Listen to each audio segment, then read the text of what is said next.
নমস্কাৰ অসমীয়া ৰান্ধনীঘৰ ইউটিউব চেনেলটোলৈ আপোনালোক সকলোকে স্বাগতম জনাইছোঁ। আশা কৰোঁ সকলো ভালে আছে, মোৰো ভাল। আজি মই চিকেনৰ এটা ৰেচিপি অকণমান বেলেগকৈ বনাই দেখুৱাম আপোনালোকক, একদম সহজতে বনাব পৰা। এতিয়া মই প্ৰথমে দিলোঁ ইয়াত 3 চামুচমান ঘিখিনি গৰম হৈছে। ইয়াত অকণমান মই চেনি দি দিছোঁ সোৱাদৰ কাৰণে। ইয়াত পিচি লোৱা পিঁয়াজ, একেবাৰে বেছিকৈ মিহিও কৰি লোৱা নাই, এয়া দেখিছে। পিঁয়াজখিনি দি মই ভালকৈ লৰাই ল'লোঁ। তাৰপিছতে মই 2টামান কেঁচা জলকীয়া সৰু সৰুকৈ কাটি দি দিছোঁ।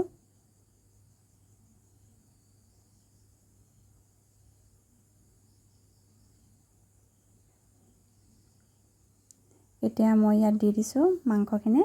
এইখিনি ব্ৰইলাৰ মাংস, একদম হাৰ্ডি নোহোৱা কোমল কোমল মাংসখিনি সৰু সৰু টুকুৰা কৰি কাটি লৈছোঁ।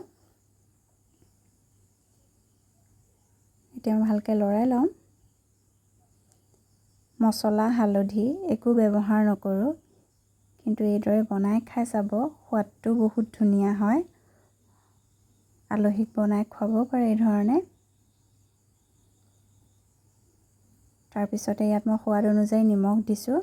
নিমখ দিয়াৰ পিছত আকৌ এবাৰ ভালকৈ লৰাই দিম।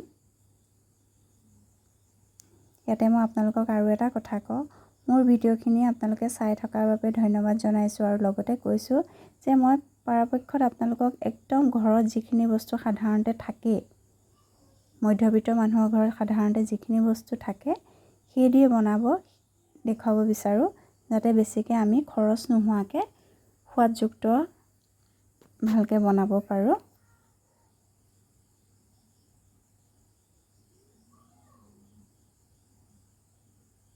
তাৰপিছতে মই ইয়াত দিছোঁ অকণমান দালচেনি, ইলাচি, লঙৰ গুড়ি।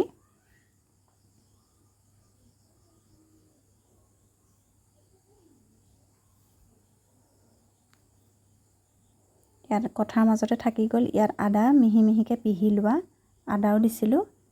এইদৰে মই কিছু সময় ভাজি থাকিম। ইয়াত দেখিছে লাহে লাহে ৰংটো সলনি হৈছে। ঘি আৰু আদাৰ গোন্ধত মাংসখিনি বহুত ধুনীয়া গোন্ধ ওলাইছে, লগতে খাবলৈও বিৰাট ধুনীয়া হয়। তাৰপিছতে মই ইয়াত দি দিছোঁ গাখীৰ, প্ৰায় 1 কাপ গাখীৰ দিছোঁ, যিহেতু বৰ জুলীয়া নকৰোঁ, শুকান হ'ব।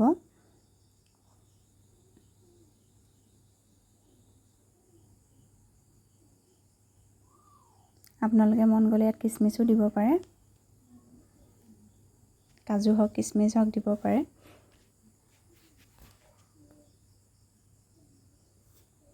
উতলাই আহিছে, হৈ গ'ল। মই এতিয়া বাতি এটাত উলিয়াই দিছোঁ। ইয়াত দেখিছে ৰংটো একেবাৰে বেলেগ হৈ গ'ল, খাবলৈ খুবেই ধুনীয়া হৈছে। যদি আজিৰ ৰেচিপিটো ভাল লাগিলে বনাই খাই চাব, আৰু লগতে লাইক এটা কৰিবলৈ কিন্তু নাপাহৰিব।